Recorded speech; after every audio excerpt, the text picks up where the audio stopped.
अस्सलाम वालेकुम। तो आज का दिन बहुत अच्छा है क्योंकि आज हमारे जो बिलाल भाई है उन्होंने नवी बर्गमैन लिए। ये अभी जब काम को जा रहे थे इनके पापा ने बोले थे इनको बर्गमैन लो, तो बहुत अच्छी बर्गमैन है। देखिए भाई बर्गमैन ये है, ये बर्गमैन के मालिक और ये उनका भाई है।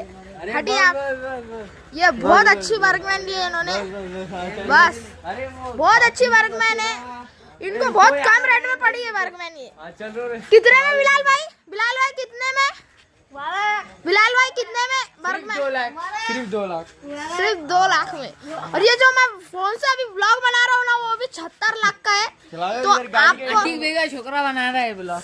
और ये समीर का हड़ाल, और यहाँ पर बहुत भारी गाड़ी है, बिगर चाबी के चालू हो जाती है गाड़ी। नंबर प्लेट देखो 5996। और ये औरंगाबाद की गाड़ी, और किसकी